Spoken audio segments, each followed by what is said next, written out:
आप लोग। वेलकम है एक नए लेक्चर इस करंट इलेक्ट्रिसिटी में। अभी तक हम लोग सीखे कि किसी कंडक्टर के क्रॉस जब वोल्टेज अप्लाई करेंगे तब जाके करंट पास करेगा। उस प्रोसेस में उस मटेरियल का, उस कंडक्टर का कुछ अपोजिशन होगा, वो सारा एक करके सीखे। उसी में एक फैक्टर कि जितना भी जो अभी तक टर्म सीखे हैं कि बैटरी जोड़ने के बाद, किसी कंडक्टर के क्रॉस वोल्टेज जोड़ने के बाद, जो इलेक्ट्रिक फील्ड जोड़ने के बाद जो करंट था, जो रेसिस्टेंस था, सारे पे टेम्परेचर का इफेक्ट क्या होगा, which is effect of temperature. जो डिफरेंट फैक्टर अभी तक सीखे थे उसमें टेम्परेचर का रोल क्या है, टेम्परेचर चेंज करने से क्या इफेक्ट होगा, उससे रिलेटेड बात हम लोग को सीखना है। मान के चल रहा है किसी कंडक्टर का जिसके क्रॉस बैटरी जोड़ने के बाद करंट पास करेगा विथ इंक्रीज ऑफ टेम्परेचर। मान के चल रहा है कंडक्टर का टेम्परेचर बढ़ रहा है। याद कीजिए, किसी भी कंडक्टर से जो करंट था वो इलेक्ट्रॉन के फ्लो के कारण नहीं, फ्री इलेक्ट्रॉन के फ्लो के कारण। और जैसे किसी कंटेनर में किसी गैस मॉलिक्यूल का मोशन होता है एक जगह से दूसरे जगह, जिसको हम लोग आरएमएस वेलोसिटी से रिप्रेजेंट करते थे, कंटेनर में गैस मॉलिक्यूल का वेलोसिटी आरएमएस वेलोसिटी जिस तरह से रिप्रेजेंट करते थे, उसी तरह से किसी कंडक्टर के इनसाइड जो फ्री इलेक्ट्रॉन है, जो वोल्टेज नहीं भी जोड़ते थे तब भी जाता था एक जगह से दूसरे जगह। और जिस तरह से गैस मॉलिक्यूल किसी कंटेनर में जो गैस है उसमें गैस मॉलिक्यूल जिस तरह से एक जगह दूसरी जगह जाएगा, उसी तरह से फ्री इलेक्ट्रॉन एक जगह से दूसरी जगह जाएगा विद आरएमएस वेलोसिटी। बिल्कुल सेम तरीके से याद कीजिए, गैस मॉलिक्यूल का RMS velocity square root of temperature पे डिपेंड करता था। उसी तरह से आप चाहें तो कंडक्टर के फ्री इलेक्ट्रॉन का भी वेलोसिटी सोच सकते हैं। और अगर टेम्परेचर किसी कंडक्टर का बढ़ने का सोच रहे हैं, मतलब टेम्परेचर बढ़ेगा तो फ्री इलेक्ट्रॉन जो उस कंडक्टर के इनसाइड था उसका वेलोसिटी इंक्रीज करेगा। किसी कंडक्टर पे टेम्परेचर का इफेक्ट सोचना चाह रहे हैं, टेम्परेचर बढ़ने का बात कर रहे हैं। टेम्परेचर बढ़ने से जो आरएमएस वेलोसिटी, जिस वेलोसिटी से इलेक्ट्रॉन एक जगह से दूसरे जगह जाएगा, वो वेलोसिटी इंक्रीज करेगा, इंक्रीज। लेकिन याद कीजिए, पढ़े थे कि किसी कंडक्टर में फ्री इलेक्ट्रॉन के मोशन के कारण करंट नहीं था। जब आप वोल्टेज जोड़ रहे थे, जब आप इलेक्ट्रिक फील्ड अप्लाई कर रहे थे, तो उस इलेक्ट्रिक फील्ड के कारण इलेक्ट्रॉन ड्रिफ्ट कर रहा था। इस वेलोसिटी के कारण करंट था, इस वेलोसिटी के कारण नहीं। हाँ, उसी में एक फैक्टर यूज हुआ था, रिलैक्सेशन टाइम। एक मॉलिक्यूल दूसरे मॉलिक्यूल से जब तक टकरा ही रहा था तब तक वह स्ट्रेट लाइन में मूव कर रहा था। उसी के बीच शिफ्टिंग का बात था। और दो लगातार मॉलिक्यूल के बीच जो कॉलिजन था, उसके टाइम गैप को हम लोग रिलैक्सेशन टाइम, जिसको टाउ से लिख रहे थे। और टाउ को अगर डिस्टेंस के टर्म में लिखे तो एक जगह से दूसरी जगह तक जाने में दो लगातार कॉलिजन के बीच जो टाइम लग रहा था, that is relaxation time. Time बराबर डिस्टेंस बाय वेलोसिटी। एक जगह से दूसरी जगह तक जाने में कुछ पाथ कवर करना पड़ेगा। जैसे गैस मॉलिक्यूल में पढ़े थे कि दो लगातार कॉलिजन के बीच जो डिस्टेंस होता था उसको बोलते थे मीन फ्री पाथ। एक जगह से जो इलेक्ट्रॉन दूसरी जगह जाता था, आरएमएस वेलोसिटी। जैसे किसी कंटेनर में गैस मॉलिक्यूल का टाइम का बात था, उसी तरह से यहां भी फ्री इलेक्ट्रॉन के टाइम का बात कर सकते हैं। टेम्परेचर बढ़ने से मॉलिक्यूल के बीच का गैप बहुत ज्यादा कोई फर्क नहीं पड़ेगा। हाँ, टेम्परेचर बढ़ेंगे, टेम्परेचर बढ़ाएंगे, कोलिजन जल्दी जल्दी होगा, वेलोसिटी बढ़ेगा। जो कोलिजन के बीच का टाइम था, जो रिलैक्सेशन टाइम था, वो डिक्रीज करेगा। रिलेट कर रहे हैं डिफरेंट फैक्टर। कंडक्टर में करंट के जो डिफरेंट फैक्टर से रिप्रेजेंट कर रहे थे, सारे पे इफेक्ट सोचना चाह रहा है टेम्परेचर का क्या है। बात था कि किसी कंडक्टर में करंट तब पास करता था जब इलेक्ट्रॉन शिफ्ट करता था। जाना यहां था, लेकिन दो लगातार कोलिजन के बीच इलेक्ट्रिक फील्ड के कारण लगातार शिफ्ट करता था, इलेक्ट्रॉन ड्रिफ्ट करता था, करंट इसके कारण होगा। कोलिजन जल्दी जल्दी होगा अगर टेम्परेचर बढ़ जाए, कोलिजन जल्दी होगा इलेक्ट्रिक फील्ड के कारण जो शिफ्ट कर रहा था, इलेक्ट्रॉन जो ड्रिफ्ट कर रहा था वो घटे। करंट मोशन के कारण नहीं, शिफ्टिंग के कारण। कोलिजन जल्दी जल्दी होगा अगर टेम्परेचर बढ़ेगा, और अगर कोलिजन जल्दी होगा तो इलेक्ट्रॉन को शिफ्ट करने का, ड्रिफ्ट करने का मौका कम मिलेगा, ड्रिफ्ट वेलोसिटी घटेगा। आप मन करे तो प्रॉपर इक्वेशन से सीख सकते हैं कि किसी भी कंडक्टर में करंट पास करता था ड्रिफ्ट वेलोसिटी के कारण, और ड्रिफ्ट वेलोसिटी का वैल्यू कितना था?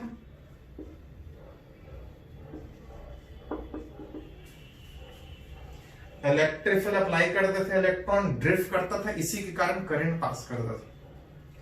टेम्परेचर बढ़ा रहा है, रिलैक्सेशन टाइम घट रहा है, कोलिजन जल्दी होगा, कोलिजन के बीच समय कम लगेगा, रिलैक्सेशन टाइम घटेगा, जो ड्रिफ्ट वेलोसिटी है, रिलैक्सेशन टाइम घटने का मतलब ड्रिफ्ट वेलोसिटी घटे।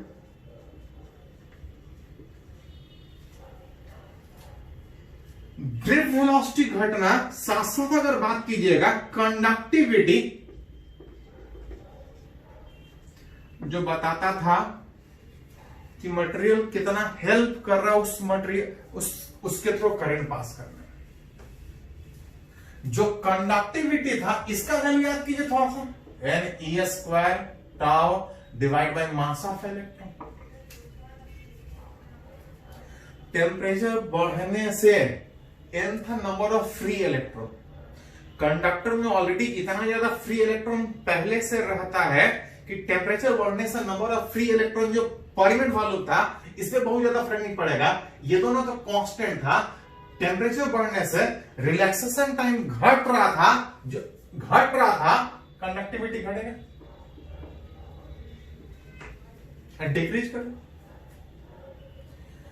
किसी कंडक्टर में करंट मोशन के कारण नहीं, इलेक्ट्रॉन के शिफ्टिंग के कारण, इलेक्ट्रिक फील्ड के कारण।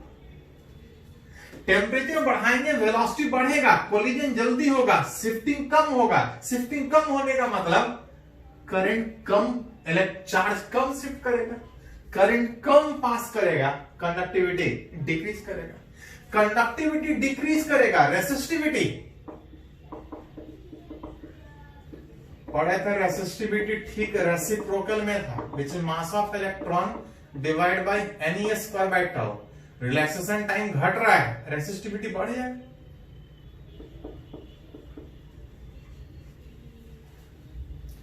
शिफ्टिंग कम होगा तो चार्ज कम फ्लो करेगा, करंट कम होगा, कंडक्टिविटी कम होगा, रेसिस्टिविटी दैट इज अपोजिशन बढ़ेगा, रेसिस्टिविटी बढ़ेगा, रेसिस्टेंस बढ़ेगा, रेसिस्टेंस R बराबर rho L by A which is increase करेगा, रेसिस्टिविटी बढ़ रहा है।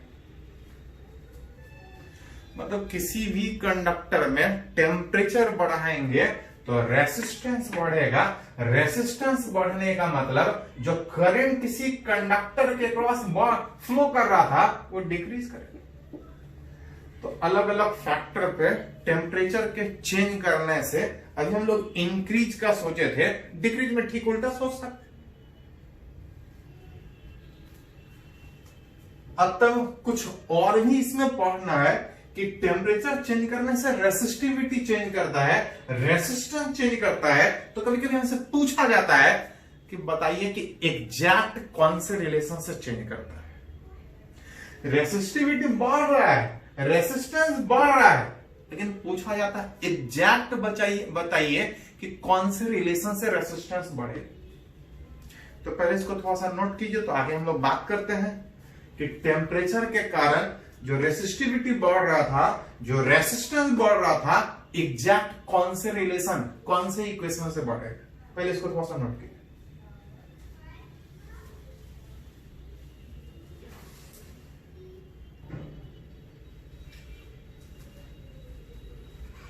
तो रिलेट कर रहे हैं कि टेम्परेचर का डिफरेंट फैक्टर पे क्या इफेक्ट होगा। थोड़ा सीखे कि क्या इफेक्ट होगा, उसी में थोड़ा सा और रिलेट करना चाह रहे थे कि टेम्परेचर के चेंज करने से रेसिस्टिविटी बढ़ रहा था, रेसिस्टेंस बढ़ रहा था, टेम्परेचर के बढ़ने से किस तरह से बढ़ रहा था, कौन से इक्वेशन से बढ़ रहा था, उसको थोड़ा रिलेट करना चाह रहे हैं। और अगर 11th वाला चैप्टर में याद होगा कि टेम्परेचर बढ़ने से लेंथ, एरिया, वॉल्यूम सारा एक ही तरीके से बढ़ता था।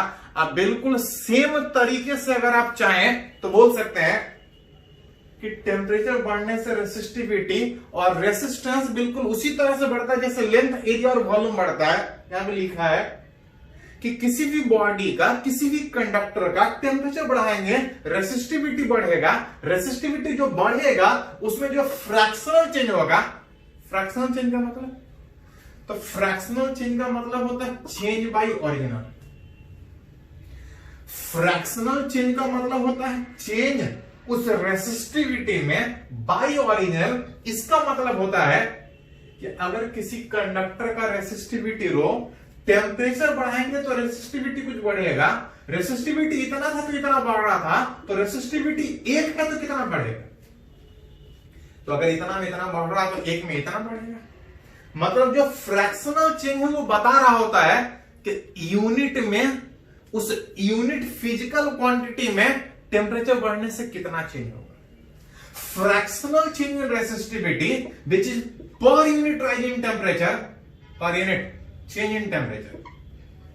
टेम्परेचर बढ़ने से, टेम्परेचर के पर यूनिट बढ़ने से, 1 डिग्री टेम्परेचर बढ़ने के बाद जो रेसिस्टिविटी है जो बढ़ेगा कुछ इस तरह से बढ़ेगा, इसका वैल्यू कांस्टेंट होगा फॉर अ गिवन मटेरियल।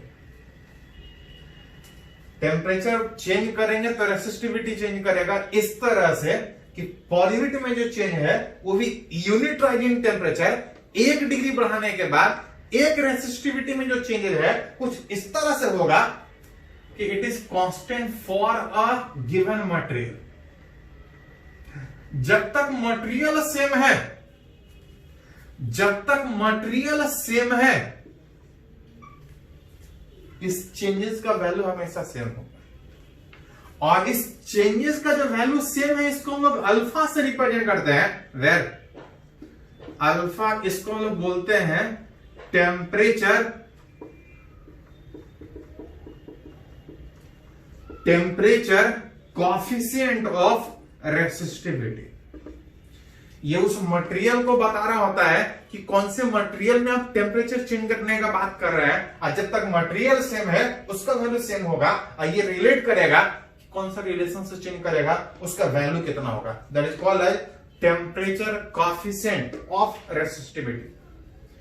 अगर थोड़ा सा क्रॉस मल्टीप्लाई कीजिएगा तो आप लिख सकते हैं देन डी रो बराबर रो अल्फा इंटू डी टी। या इस डी रो बाई रो को अगर एक साथ अगर लिखिएगा तो ये बता रहा है कि टेम्परेचर के चेंज करने से किस तरह से चेंज करेगा। अगर एग्जैक्ट निकालना है तो इसको इंटीग्रेट करना पड़ेगा क्योंकि ये डिफरेंशिएशन के फॉर्म है। किसी इनिशियल टेम्परेचर पे कुछ इनिशियल रेसिस्टिविटी, कुछ फाइनल टेम्परेचर पे कुछ फाइनल रेसिस्टिविटी, और रिलेट करना कि अगर इनिशियल रेसिस्टिविटी को अगर रो नॉट से लिखें तो फाइनल रेसिस्टिविटी टेम्परेचर चेंज करने के बाद कितना होगा, एग्जैक्ट रिलेट करना चाहिए। उसके लिए इसको इंटीग्रेट करना पड़ेगा। डी रो बाय रो का integration ln rho log, limit बैठाइएगा तो ln rho minus ln rho naught. अब उधर थोड़ा सा इसी को थोड़ा सा और लिख सकते हैं ln rho by rho naught. ln का मतलब होता है log टू द बेसिक। अब उधर आ रहा था अल्फा, dt का integration t which is t final minus t initial, जिसको alpha delta t temperature change के टर्म में लिख सकते हैं। अगर एग्जैक्ट रेसिस्टिविटी निकालना है तो लॉग को हटाना पड़ेगा। याद कीजिए, थोड़ा सा सीखे हैं कि लॉग को हटाने में सिंपल है, बेस वही रहेगा, बस ये इंटरचेंज हो जाता है, बेस वही रहेगा, ये इंटरचेंज में पावर में चला जाएगा, ये आ जाएगा rho by rho naught, which is आप लिख सकते हैं rho by rho naught is equal to e to the power alpha T, that is rho बराबर rho naught e to the power alpha into delta T. Temperature बढ़ाएंगे तो resistivity बढ़ेगा कुछ इस रिलेशन से, which exponential e to the power alpha into delta T, exponentially इस तरह से चेंज करें। याद कीजिए, हम लोग बहुत बार सीखे हैं कि ई का वैल्यू होता है 2.7, इसके टर्म में कैलकुलेट करना थोड़ा सा मुश्किल होता है। इसी में थोड़ा सा पॉइंट आप लिख सकते हैं कि e to the power x, mathematics में इसका एक एक्सपेंशन होता है 1 plus x by factorial 1 x square by factorial 2, इस तरह से इंफिनिटी तक जाता है। और अगर इस x का वैल्यू इस e to the power x में, अगर इस x का वैल्यू अगर 1 से बहुत छोटा हो, अगर x बहुत छोटा है तो स्क्वायर करेंगे तो 1 से बहुत छोटा होगा, उस समय इसको हटा के सिंपली 1 प्लस एक्स लिख सकते हैं। अगर इस e to the power x में x का वैल्यू अगर 1 से बहुत कम हो तो 1 से कम है, स्क्वायर करेंगे तो बहुत नेग्लिजिबल होगा, बढ़ते जाएंगे तो और घटते जाएगा। हायर वाला फैक्टर को लिखने का जरूरत नहीं है, लेकिन तब जब x का वैल्यू 1 से बहुत कम, वैसे में e to the power x को हटा के 1 प्लस एक्स लिख सकते हैं, बिल्कुल सेम तरीके से। अगर इस अल्फा डेल्टा थीटा का वैल्यू, अगर अल्फा डेल्टा थीटा का वैल्यू टेम्परेचर जो बढ़ा रहा है, अगर कुछ इस तरह से बढ़ा रहा है कि अल्फा इंटू डेल्टा टी का वैल्यू अगर 1 से बहुत कम है, अल्फा डेल्टा टी का वैल्यू अगर 1 से बहुत कम है, तो इस e to the power x को हटा के, इस e to the power x को हटा के जो रो नॉट बराबर अल्फा इंटू डेल्टा टी लिखा जा रहा था, इस alpha delta T e to the power x को हटा के 1 प्लस एक्स कुछ ऐसा लिख सकते।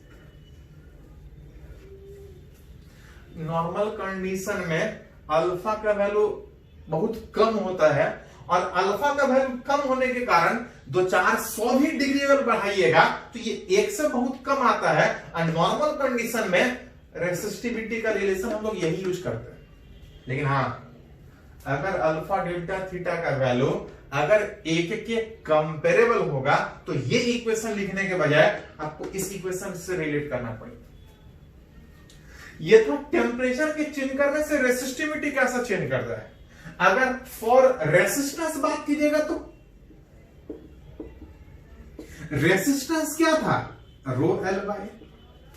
टेम्परेचर चेंज करने से लेंथ भी चेंज करेगा, एरिया भी चेंज करेगा, ये भी बढ़ेगा ये भी बढ़ेगा, लेकिन ओवरऑल इस फैक्टर को नेग्लेक्ट कर सकते हैं क्योंकि ये भी बढ़ रहा है ये भी बढ़ रहा है। इस फैक्टर को नेग्लेक्ट कर सकते हैं, तब टेम्परेचर बढ़ने के बाद रेसिस्टिविटी बढ़ेगा, और रेसिस्टिविटी अगर इस तरह से बढ़ रहा है तो रेसिस्टेंस भी निकालिएगा तो उसी तरह से। हाँ, टेम्परेचर बढ़ने से रेसिस्टेंस बढ़ रहा है, आप चाहे तो ऐसा लिख सकते हैं, लेकिन ऐसा तब लिख सकते हैं जब अल्फा डेल्टा थीटा का वैल्यू 1 से बहुत बड़ा। नॉर्मल कंडीशन में रेसिस्टेंस टेम्परेचर के हिसाब से बढ़ेगा, यही वाला इक्वेशन हम यूज करते हैं। आर थीटा बराबर R naught 1 plus alpha delta theta. कुछ स्पेशल केस में जब टेम्परेचर इस तरह से चेंज कर रहा है कि इसका वैल्यू अगर बहुत कम है तब तो ये वाला, अगर 1 के कंपेरेबल है तो हमको ये वाला। जैसे अगर टेम्परेचर बहुत ज्यादा बढ़ेगा तो हमको ये रिलेशन यूज करना पड़ेगा। टेम्परेचर बहुत ज्यादा बढ़ने का मतलब कि अगर रेसिस्टेंस बहुत ज्यादा बढ़ रहा है तो रेसिस्टेंस बहुत ज्यादा तब बढ़ेगा जब टेम्परेचर ज्यादा बढ़ेगा, और अगर टेम्परेचर ज्यादा बढ़ा तो ये 1 से बड़ा होगा, ये यूज करना पड़ेगा। अगर टेम्परेचर कम चेंज हो रहा है तो ये वाला फिर यूज करना पड़ेगा। तो फॉर्मूला आसान है, इस तरह से ऑलरेडी 11th में लेंथ, एरिया और वॉल्यूम के चेंज करने का बात था, आप यहां से चाहे तो रिलेट कर सकते हैं। चलिए इसको पहले नोट कीजिए। ये था वेरिएशन कि टेम्परेचर बढ़ने से जो रेसिस्टिविटी बढ़ रहा था, जो रेसिस्टेंस बढ़ रहा था, एग्जैक्ट कौन से इक्वेशन से बढ़ेगा, इसको पहले नोट कीजिए।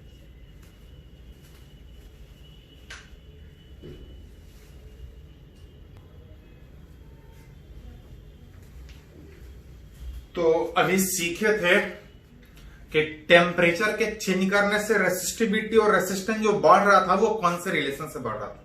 साथ में ये भी सीखे कि क्यों बढ़ रहा था। इसी में एक दो टर्म और है, दो टर्म के बजाय बोल सकते हैं दो मटेरियल है। एक को बोलते हैं सुपर कंडक्टर और एक को बोलते हैं सेमी कंडक्टर। याद कीजिए पढ़े हैं कि कंडक्टर में इतना ज्यादा फ्री इलेक्ट्रॉन पहले से रखता है कि टेम्परेचर बढ़ाने से बहुत ज्यादा फर्क नहीं पड़ता। हाँ, कंडक्टर में जब टेम्परेचर बढ़ा रहे थे, मॉलिक्यूल के बीच, इलेक्ट्रॉन के बीच कोलिजन जल्दी जल्दी हो रहा था, इलेक्ट्रॉन शिफ्ट कम कर पा रहा था टेम्परेचर बढ़ने के बाद, उसके कारण रेसिस्टेंस बढ़ रहा था, रेसिस्टिविटी बढ़ रहा था। टेम्परेचर बढ़ने से रेसिस्टिविटी बढ़ता है और टेम्परेचर घटने से तो घटे। टेम्परेचर बढ़ने से रेसिस्टेंस बढ़ता है, रेसिस्टिविटी बढ़ता है, तो टेम्परेचर घटने से तो कंडक्टर का रेसिस्टिविटी घटेगा, रेसिस्टेंस घटेगा। नॉर्मल जितना भी जो आसपास हम लोग कंडक्टर देखते हैं, टेम्परेचर घटेगा, रेसिस्टिविटी घटेगा, रेसिस्टेंस घटेगा। उसी में कुछ ऐसा भी मटेरियल है, ऐसा भी कंडक्टर है with decrease of temperature resistivity घटेगा। ये सारे कंडक्टर का घटता है। आसपास जितना हम लोग कंडक्टर, एल्युमिनियम हो, कॉपर हो, सारे में टेम्परेचर घटाएंगे तो रेसिस्टिविटी घटेगा। लेकिन कुछ कुछ मटेरियल ऐसा है, कुछ कंडक्टर ऐसा भी है, आसपास वाला नहीं। कुछ लेबोरेटरी में ये पॉसिबल हो पाया है। लेबोरेटरी में कुछ ऐसा कंडक्टर हम लोग बना पाए हैं कि टेम्परेचर घटने से तो रेसिस्टिविटी घट रहा है, लेकिन घटते घटते and for some conductor laboratory में यह पॉसिबल हो पाया है at very low temperature, minus में बहुत कम टेम्परेचर। अगर लेबोरेटरी में कुछ, सारे में नहीं, कुछ ऐसा कंडक्टर हम लोग मटेरियल बना पाए हैं लेबोरेटरी में कि बहुत कम टेम्परेचर पे, टेम्परेचर जब घटाइएगा तो रेसिस्टिविटी सारे में घटता है, लेकिन कुछ कंडक्टर में घटते घटते इसका वैल्यू 0 हो जाता है। किसका? रेसिस्टिविटी का। किसमें? सारे में नहीं, कुछ कंडक्टर आसपास जो देखते हैं वो कंडक्टर नहीं, लेबोरेटरी में अलग से कुछ प्रैक्टिकली हम लोग बना पाए हैं कि टेम्परेचर घटाएंगे, रेसिस्टिविटी घटेगा, and for some conductor its value becomes 0 below certain temperature. एक लिमिट से ज्यादा टेम्परेचर घटाइएगा तो कुछ ऐसा ही मटेरियल हम लोग लेबोरेटरी में बना पाए हैं जिसका टेम्परेचर घटाते घटाते एक लिमिट से ज्यादा अगर टेम्परेचर घटा दीजिएगा तो जो रेसिस्टिविटी है, जो रेसिस्टिविटी टेम्परेचर के घटने से जो घट रहा था, सर्टेन टेम्परेचर से ज्यादा घटाइएगा तो कुछ मटेरियल ऐसा लेबोरेटरी में बन पाया है उसका रेसिस्टिविटी 0 हो जाएगा। रेसिस्टिविटी 0 होने का मतलब it will not offer any resistance and that conductor is called as superconductor. Normal condition में कंडक्टर जो हम लोग आसपास देखते हैं, टेम्परेचर घटेगा, रेसिस्टिविटी घटेगा, 0 नहीं होगा। हाँ, कुछ मटेरियल ऐसा लेबोरेटरी में हम लोग बना पाए हैं कि एक लिमिट से ज्यादा टेम्परेचर घटा दीजिएगा, that limit is called as critical temperature limit. उससे ज्यादा अगर घटा दीजिएगा तो उस मटेरियल का रेसिस्टिविटी घट के 0 होगा, it will not offer any resistance and that material is called as superconductor. तो कभी कभी इस तरह से पूछा जाता है, तो ध्यान रखिएगा। इसी में एक और material which is semi conductor, तो वो केमिस्ट्री में पढ़े हैं, आसपास नाम सुने भी होंगे। कंडक्टर जिससे आसानी से करंट पास करे, इंसुलेटर जिसे करंट नहीं पास करे, और दोनों के बीच एक तीसरा कार्बन के ग्रुप, कार्बन को छोड़ के सिलिकॉन, जर्मेनियम, आर्सेनिक, इसको हम लोग सेमी कंडक्टर बोलते हैं। सेमी कंडक्टर में करंट पास करता है लेकिन कम पास करता है। कम क्यों पास करता है? तो कंडक्टर में इसलिए पास करता है कि फ्री इलेक्ट्रॉन ज्यादा होता है, इंसुलेटर में इसलिए नहीं पास करता है क्योंकि फ्री इलेक्ट्रॉन कम नहीं होता ही नहीं। सेमीकंडक्टर में रूम टेम्परेचर पे कुछ फ्री इलेक्ट्रॉन होता है, कुछ होता है। बैटरी जोड़िएगा तो करंट पास करेगा लेकिन कम पास करेगा, इसलिए उसको सेमीकंडक्टर बोलते हैं। कंडक्टर में large number of free electron, insulator में कोई फ्री इलेक्ट्रॉन नहीं, और सेमीकंडक्टर में कुछ free electron at room temperature available होता है। पास करेगा लेकिन बहुत कम पास करेगा। हां, अगर किसी सेमीकंडक्टर का अगर टेम्परेचर बढ़ाएं, जैसे इंक्रीज ऑफ टेम्परेचर, सेमीकंडक्टर इसलिए कहला रहा था क्योंकि फ्री इलेक्ट्रॉन कम था, लेकिन अगर टेम्परेचर बढ़ा दीजिएगा तो number of free electron per unit volume बहुत ज्यादा बढ़ जाएगा, इंक्रीजेस कंसिडरेबली, ध्यान दीजिए थोड़ा सा। सेमीकंडक्टर कार्बन की ग्रुप वाला, जैसे सिलिकॉन के आउटर मोस्ट ऑर्बिट में 4 इलेक्ट्रॉन अपने नजदीक 4 सिलिकॉन एटम के साथ कोवैलेंट बॉन्ड बना के स्टेबल 8 इलेक्ट्रॉन, 4 इलेक्ट्रॉन उसके पास पहले से था, 4 पेयर करके 8 इलेक्ट्रॉन ये स्टेबल में रहता है। लेकिन ये कोवैलेंट बॉन्ड होने के कारण, वीक बॉन्ड होने के कारण, इवन एट रूम टेम्परेचर कुछ इलेक्ट्रॉन बॉन्ड तोड़ के फ्री रहता है, लेकिन कुछ ही, जिसके कारण कम करंट पास करता है, इसलिए इसको सेमीकंडक्टर बोलते हैं।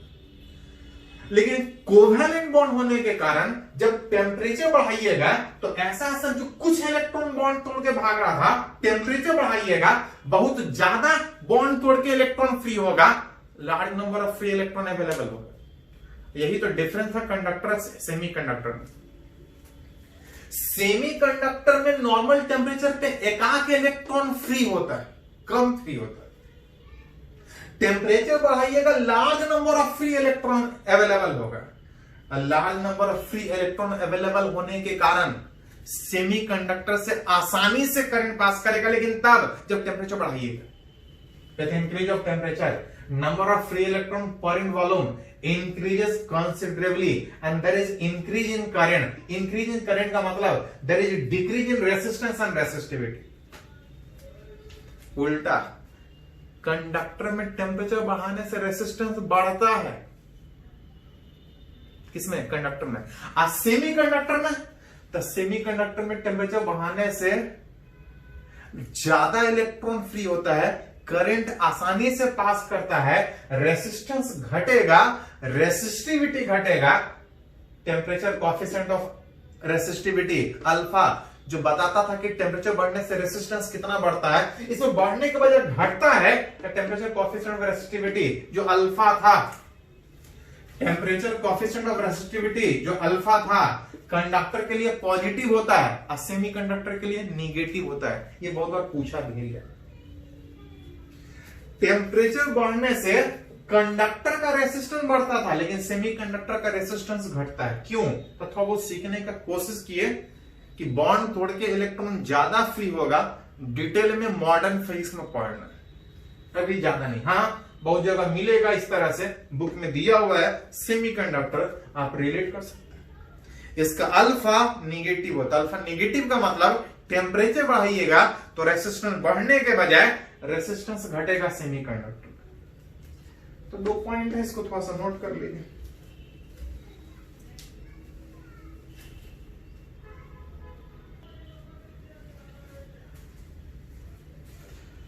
तो अभी हम लोग सीखे कि टेम्परेचर का डिफरेंट फैक्टर पे वोल्टेज जोड़ने के बाद जो करंट पास करने में जो डिफरेंट फैक्टर था, ड्रिफ्ट वेलोसिटी, करंट डेंसिटी, सारे पे क्या इफेक्ट पड़ेगा टेम्परेचर का, वो एक एक करके सीखे। इसी में एक और टर्म हम लोग को सीखना है, which is power supplied by source to electric appliance. याद कीजिए, किसी भी कंडक्टर, किसी भी मटेरियल, फैन हो, बल्ब हो, कोई भी इलेक्ट्रिक अप्लायंस घर में यूज करें या कहीं भी इंडस्ट्री में, तभी उसके क्रॉस करंट पास करेगा, तभी उसके क्रॉस करंट पास करेगा जब हम एक सोर्स, एक पोटेंशियल डिफरेंस अप्लाइड करें। उस पोटेंशियल डिफरेंस उस सोर्स के कारण कुछ करंट पास कर पाएगा। उस इलेक्ट्रिक अप्लायंस के क्रॉस करंट पास करने का मतलब कुछ चार्ज पास करना। और किसी वोल्टेज पे अगर कहीं कोई चार्ज पास करवा रहे हैं, एक जगह से दूसरी जगह जा रहा है, हमको कुछ वर्क करना पड़ेगा। अब वही रिलेट करना चाह रहे हैं कि किसी इलेक्ट्रिक अप्लायंस मतलब जैसे फैन हो गया, बल्ब है, मोटर है, बैटरी है, उसको चार्ज करने का बात कर रहे हैं बैटरी का, तब होगा जब हम एक वोल्टेज जोड़ेंगे, एक सोर्स जोड़ेंगे। उस प्रोसेस में रिलेट करना चाहते हैं कि जिस सोर्स को जोड़ के उसके क्रॉस करंट पास करने का कोशिश कर रहे हैं, उस प्रोसेस में वर्क डन कितना होगा, एनर्जी कितना खर्च होगा, पावर कितना लगेगा, उससे रिलेटेड। जब सोर्स किसी इलेक्ट्रिक अप्लायंस के क्रॉस जोड़ेंगे, करंट पास करेगा, दैट इज चार्ज पास करेगा, उस प्रोसेस में कुछ वर्क डन होगा। Work done in supplying a charge, मान के चल रहे हैं एक छोटा सा चार्ज पास करने में कितना वर्क डन करना पड़ेगा। तो एज पढ़े हैं कि एज वोल्टेज था work done per unit charge, cross multiply कीजिएगा तो वर्क डन बराबर क्यू। यहां पे छोटा सा चार्ज, अगर भी वोल्टेज पे सप्लाइड का बात है तो कुछ छोटा सा वर्क डन हो। ज्यादा चार्ज सप्लाई करने का बात होगा तो ज्यादा वर्क डन का बात होगा। ये तो था कि अगर V वोल्टेज पे अगर सोर्स इस इलेक्ट्रिक अप्लायंस के क्रॉस करंट अगर चार्ज dq सप्लाई किया तो वर्क डन dw बराबर dq into v। Work done supply इतना किया तो पावर कितना सप्लाइड होगा। तो पढ़े हैं 11th में जो डिफिनेशन हर जगह वही है पावर का। पावर होता है रेट ऑफ डेली वर्क पर सेकेंड जो वर्क डन हो रहा था। अगर V कांस्टेंट वोल्टेज पे, अगर V कांस्टेंट वोल्टेज पर अगर पावर सप्लाई करें तो जो पावर होगा dq बाई dt। V बाहर डिफरेंशिएशन करेंगे तो dq by dt। V voltage पे पावर सप्लाई करने का बात कर रहा है। अब dq बाई dt क्या होता है? Rate of flow of charge, that is current. मतलब अगर V वोल्टेज पे अगर इस इलेक्ट्रिक अप्लायंस के क्रॉस अगर आप करंट I सप्लाई कर रहे हैं तो पावर दैट इज कितना, V इंटू I सप्लाई कर रहा है। पावर मतलब वर्क डन पर सेकेंड, एक सेकेंड में इतना वर्क डन कर रहा है। किसके क्रॉस? उस इलेक्ट्रिक अप्लायंस।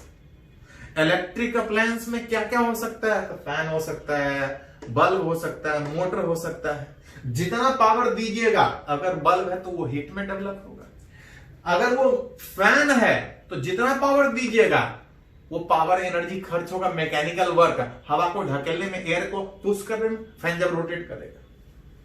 अगर वहां पे बैटरी होता तो जितना पावर देंगे वो सारा एनर्जी के रूप में स्टोर करेगा, बैटरी चार्ज होगा। तो डिपेंडिंग अपॉन इलेक्ट्रिक अप्लायंस जितना पावर दीजिएगा वो अलग अलग तरीके से स्टोर्ड या हीट के रूप में, पावर लॉस के रूप में डेवलप हो सकता है। वो डिपेंड करेगा कि कौन सा इलेक्ट्रिक अप्लायंस है। फैन है तो मैकेनिकल वर्क में कुछ कन्वर्ट होगा। हाँ, जनरली जो हम लोग को जरूरत पड़ता है अक्रॉस रेसिस्टेंस।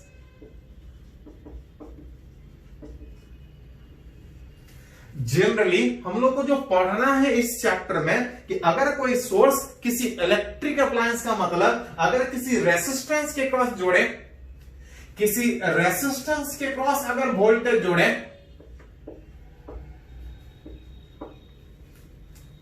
तो जो पावर जो डेवलप हो रहा है, जो पावर सप्लाइड कर रहा है, दिस पावर सप्लाइड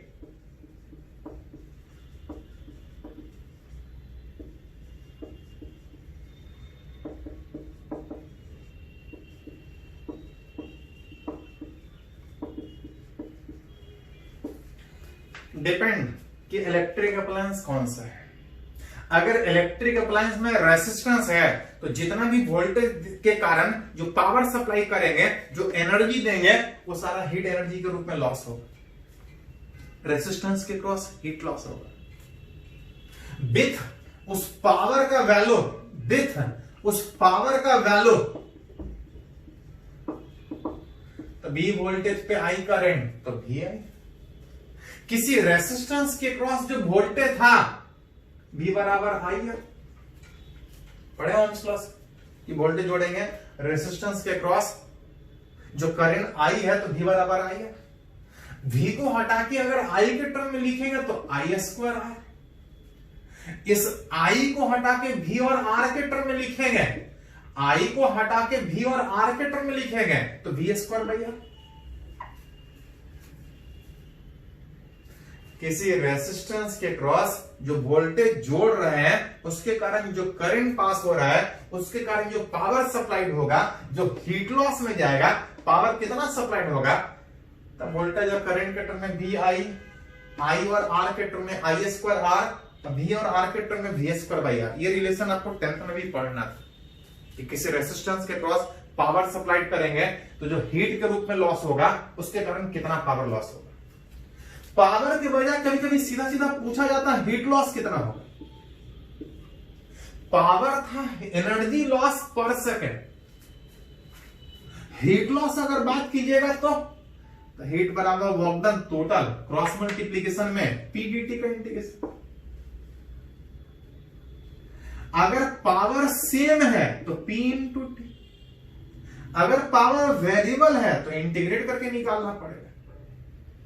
अगर पावर कांस्टेंट है तो इसको लिख सकते हैं V into I into t, I square R into t या V square by R into t. पर सेकेंड इतना पावर लॉस था, टी सेकेंड में कितना होगा तो दैट पावर लॉस उसमें हीट लॉस एनर्जी लॉस के रूप में जाएगा। ये तब था जब कांस्टेंट था, अगर वेरिएबल होगा तो इंटीग्रेट करके निकालेंगे। उस इंटीग्रेशन में P जैसा जरूरत पड़े V के टर्म में, I R के टर्म में इंटीग्रेट करके निकालना पड़ेगा। ये लेकिन तब जब वेरिएबल पावर होगा, तब जब कांस्टेंट पावर हर समय सेम पावर डेवलप हो रहा होगा। तो ये फॉर्मूला आप ऑलरेडी 10th में सीखे थे, यहां भी है। हाँ, जरूरत पड़ेगा तो थोड़ा वेरिएबल भी हो सकता है, पहले इसको थोड़ा सा नोट कीजिए तो हम लोग आगे कंटिन्यू करते हैं। कुछ एग्जांपल देखते हैं इस पावर लॉस पे।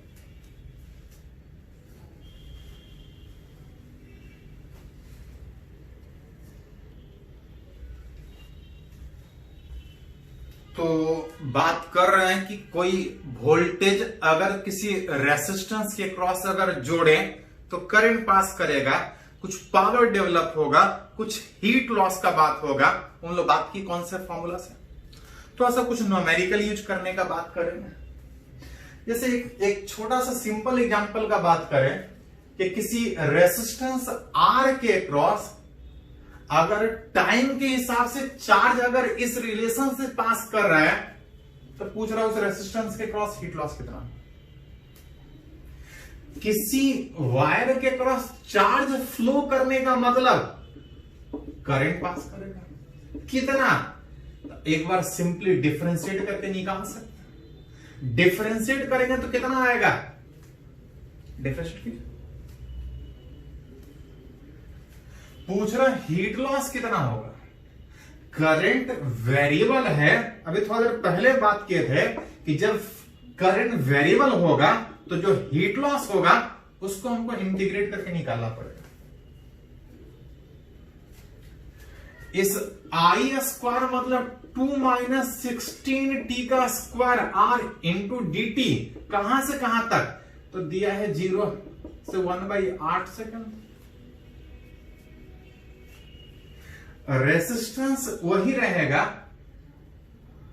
टाइम चेंज हो रहा है। इसका इंटीग्रेशन में अंदर में पावर 1 है, इस कांस्टेंट से कोई फर्क नहीं पड़ेगा, अभी भी ये टी स्क्वायर के फॉर्म में दिखेगा। और टी स्क्वायर का इंटीग्रेशन कितना होता है, तो किसी का इंटीग्रेशन में जितना पावर है एक पावर जोड़ दीजिए और उतना से डिवाइड कीजिए। हाँ, इंटीग्रेशन है, टी का मल्टीपल में जितना होगा, डिफरेंशिएशन में उतना से मल्टीप्लाई करना होता है, इंटीग्रेशन में उतना से डिवाइड करना पड़ेगा। एक तरीका इस ब्रैकेट को तोड़ के आप इंटीग्रेशन कीजिए, नहीं तो एक ही बार में कर सकते हैं। कांस्टेंट से इंटीग्रेशन को कोई फर्क नहीं पड़ेगा, अभी भी ये टी स्क्वायर के फॉर्म है। टी स्क्वायर का इंटीग्रेशन टी क्यूब बाई 3, बस टी का जो मल्टीपल में है उतना से डिवाइड करना पड़ेगा। हाँ, लिमिट अभी बाकी है।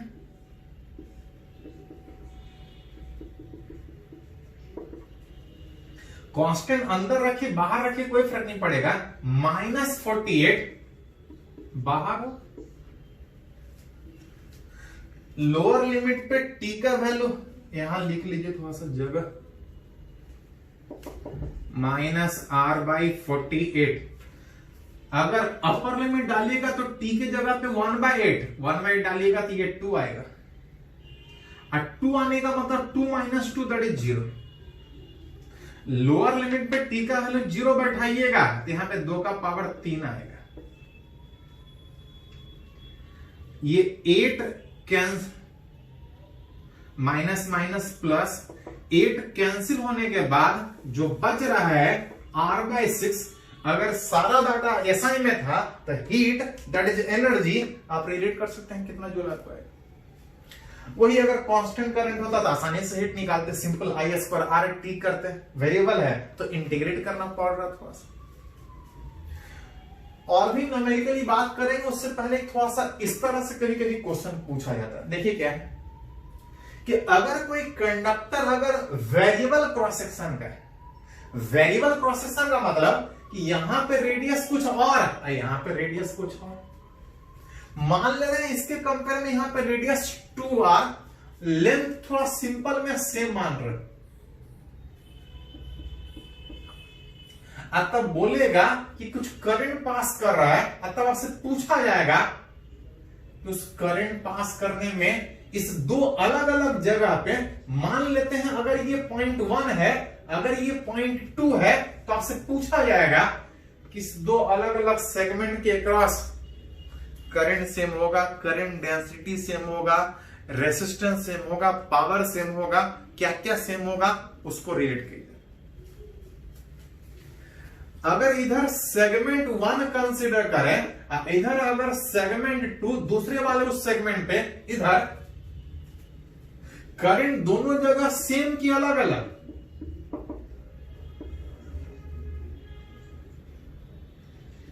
करंट पहले वाले सेगमेंट में और दूसरे वाले सेगमेंट में सेम की अलग अलग, तो ध्यान दीजिए थोड़ा सा, जब तक कुछ नहीं बोला जाए चार्ज रास्ते में खत्म नहीं होगा। जितना चार्ज यहां से इन कर रहा होगा हर जगह से बराबर चार्ज पास करेगा। करंट का डेफिनेशन था चार्ज पर सेकेंड कितना पास कर रहा है, एरिया ज्यादा या कम हो उससे कोई फर्क नहीं पड़ेगा। दोनों सेगमेंट के क्रॉस करंट रिलेट करेंगे तो हर जगह सेम, चाहे सेम एरिया होता चाहे वेरिएबल एरिया होगा, उससे कोई फर्क नहीं पड़ेगा। दोनों सेगमेंट के क्रॉस करंट सेम, दोनों सेगमेंट के cross current density, current density को जे से लिखते थे, दैट इज इक्वल टू आता था करंट पर यूनिट एरिया। दोनों जगह करंट डेंसिटी सेम होगा कि अलग अलग होगा, तो अलग अलग होगा। इसका क्रॉस सेक्शन एरिया ज्यादा है, इसका क्रॉस सेक्शन एरिया कम।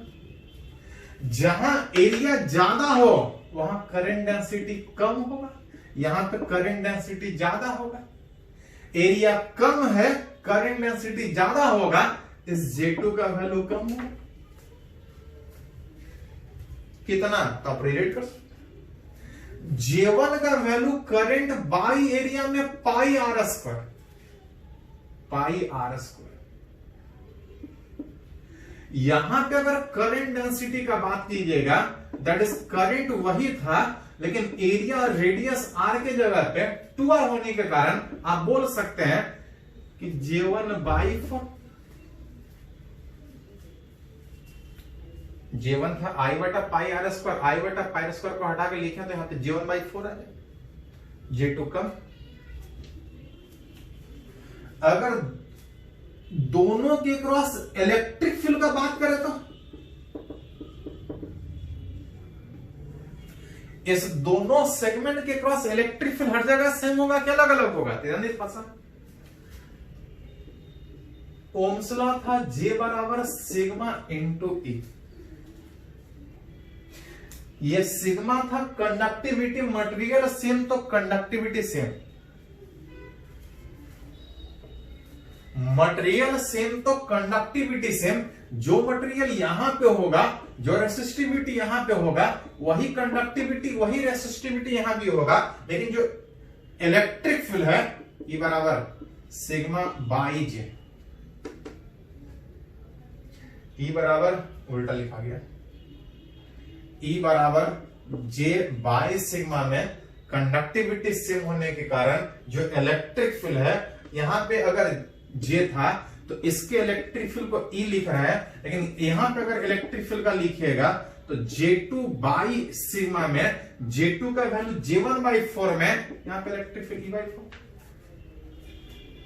अलग अलग जगह पे करंट कैसा चेंज करेगा, करंट डेंसिटी कितना कैसा चेंज करेगा, इलेक्ट्रिक फील्ड कैसा चेंज करेगा, रिलेट कर सकते। अगर पोटेंशियल डिफरेंस लिखे तो V बराबर I,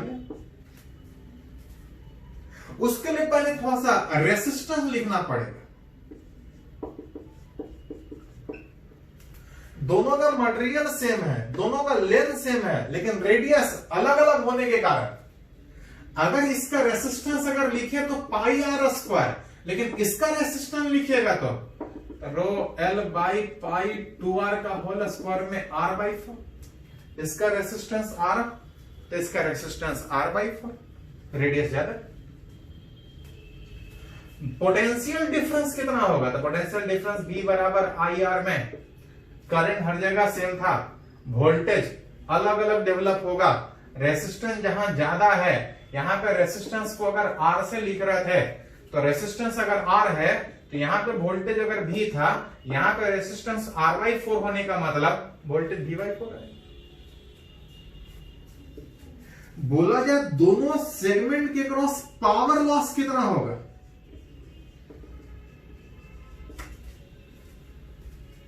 हर जगह करंट सेम, यहां पर रेसिस्टेंस R होने में इसके क्रॉस पावर लॉस को अगर P से लिखें तो इसके क्रॉस पावर लॉस का बात कीजिएगा तो रेसिस्टेंस R बाई 4 होने का मतलब power loss P by 4। For non uniform cross section current same है, लेकिन एरिया चेंज करेगा तो करंट डेंसिटी चेंज करेगा। करंट डेंसिटी सेम है, चेंज कर रहा है तो इलेक्ट्रिक फील्ड चेंज करेगा। रेसिस्टेंस चेंज कर रहा है तो वोल्टेज पावर डिफरेंट सेगमेंट के क्रॉस किस तरह चेंज करेगा, तो आप सोच सकते हैं। चलिए एक दो एग्जांपल और सीखते हैं, पहले इसको थोड़ा सा नोट कीजिए।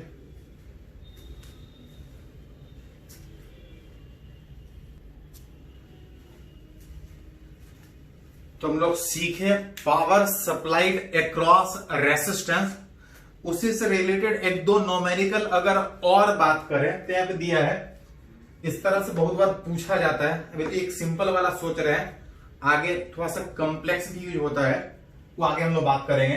अभी तो पहले सिंपल वाला बोल रहा है, एक बल्ब हैविंग रेटिंग दिया है 100 वॉट 220 वोल्ट। एक्चुअली मार्केट जब जाते हैं बल्ब खरीदने तो हम बोलते हैं इतने वॉट का, इतने पावर का मेरे को बल्ब चाहिए। आजकल तो एलईडी आ गया, जो पहले वाला जो बल्ब था वो रेसिस्टेंस के बेस पे था। जो उजला वाला बल्ब, पुराना टाइप का जो बल्ब 100 वाट का बल्ब पहले यूज होता था, आजकल तो एलईडी वो अलग प्रिंसिपल पे काम करता है। जो पुराना वाला बल्ब जो 100 वाट का था, उसमें एक वायर रहता था, उसका कुछ रेसिस्टेंस होता था। उस रेसिस्टेंस के कारण जो पावर लॉस था वही हमको पावर आउटपुट में दिखता था। हर बल्ब का एक रेटिंग रहता है, और जो पुराना वाला बल्ब जो व्हाइट वाला बल्ब है उसका रेटिंग जनरली हम लोग यूज करते थे 100 वाट, और 100 वाट का मतलब था कि वो बल्ब 100 वाट पावर तब देगा जब हम 220 वोल्ट पावर सप्लाई करें।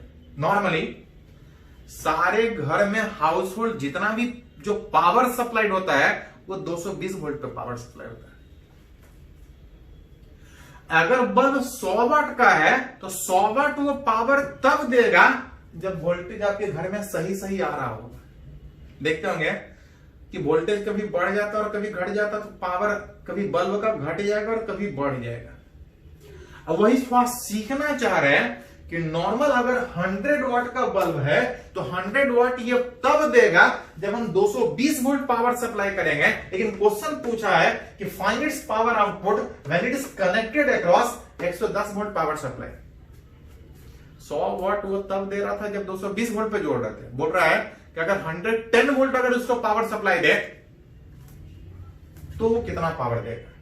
ध्यान दीजिए थोड़ा सा कि एज फॉर अ बल्ब, जब तक नहीं कुछ बोला जाए किसी भी बल्ब का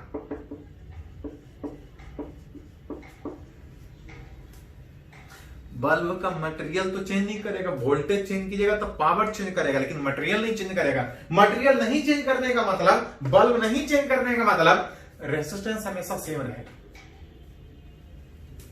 जब तक नहीं कुछ बोला जाए बल्ब का रेसिस्टेंस सेम होगा, एंड जो पावर है किसी बल्ब का, रेसिस्टेंस सेम, वोल्टेज चेंज कीजिएगा तो पावर चेंज करेगा। कौन सा फॉर्मूला? तो पावर का 3 फॉर्मूला था, V I, I square R, अब V square by R. V और आर के टर्म में सोचना तो यहां से, आई और आर के टर्म में सोचना तो यहां से, अब वी और आई के टर्म में सोचना है यहां से। अगर बल्ब सेम है तो रेसिस्टेंस सेम होगा, और रेसिस्टेंस सेम होने का मतलब P is directly proportional to voltage. Voltage change कीजिएगा तो पावर स्क्वायर से चेंज करेगा विथ, अगर दो केस में अगर रिलेट करना हो तो V1 बाई V2 का होल स्क्वायर। अगर पहले अगर 220 वोल्ट था, अब अगर 110 वोल्ट है तो जो पावर होगा 4 टाइम्स चेंज करेगा। अगर दूसरे केस में पावर निकालना चाह रहे हैं तो अगर पहले केस में 220 वोल्ट पे अगर 100 वाट दे रहा था, अब वो कितना वाट देगा? है बल्ब 100 वाट का, लेकिन वोल्टेज आधा कीजिएगा तो पावर 1/4 हो जाएगा। इस तरह चेंज करेगा। तो जैसा जरूरत पड़ी यूज करेंगे। एक्चुअली ये थोड़ा सिंपल वाला हो गया, आगे सीखेंगे कि 2-4 बल्ब जोड़ा जाता है, कभी लगातार, कभी आमने सामने, अलग अलग तरीके से जोड़ा जाएगा, तो हम लोग सीखेंगे कि पावर कैसे चेंज करेगा। अभी तो सिंपल वाला बात के उसी फॉर्मूला पे एक और क्वेश्चन है, देखें यहां पे बोल रहा है, ये जेई मेन में पूछा हुआ क्वेश्चन है 2019 में। बोल रहा है एक करंट कितना दिया है, 2 milliampere pass through a resistance. बोल रहा है किसी रेसिस्टेंस के क्रॉस एक करंट पास कर रहा है which dissipate a power 4.4 watt. Across resistance पहले कंडीशन में दिया है कि पावर इतना डेवलप हो रहा है, कब? जब करंट दिया था विच आई स्क्वायर। करंट दिया है, पावर दिया है, रेसिस्टेंस नहीं दिया है। रेसिस्टेंस चाहे तो निकाल सकते, रेसिस्टेंस यहां से आ जाएगा R बराबर P बटा आई स्क्वायर। पावर था, बोल रहा था 4.4 वॉट, अब करंट दिया है 2 मिली, दैट इज 10 का पावर -3, इसका होगा। रेसिस्टेंस का यूनिट तो ओम, ये दिया था, यहां से रेसिस्टेंस निकाल सकते हैं। लेकिन देखिए तो रेसिस्टेंस नहीं पूछ रहा, find the dissipated power. Power ही दिया था, पावर ही पूछा है, लेकिन तब जब बोल रहा है कि करंट 2 मिली एम्पियर के बजाय अगर वोल्टेज अगर 11 वोल्ट दें तो पूछ रहा है कि पावर कितना डेवलप होगा। पहला केस में दिया था, दूसरा केस में से पूछ रहा है। दूसरा केस में पावर पूछ रहा है, लेकिन तब जब दिया वोल्टेज है और रेसिस्टेंस निकाल चुके हैं। बैठा दी, वोल्टेज दिया है 11 वोल्ट, रेसिस्टेंस निकाले थे 4.4 डिवाइड बाई 2 इंटू 10 का पावर -3 का होगा। अरेंज कीजिएगा तो ऊपर चला जाएगा, सारे का ही स्क्वायर ही है। 11 इंटू 2 इंटू 10 की पावर -3 डिवाइड बाई 4.4 बोलो, सोल्व कर सकते हैं, ज्यादा कुछ है नहीं। तो इसको थोड़ा सा नोट कीजिए, थोड़ा सा आगे और कॉम्प्लेक्स होगा, अभी के लिए इतना ही, इसको थोड़ा नोट कर लीजिए।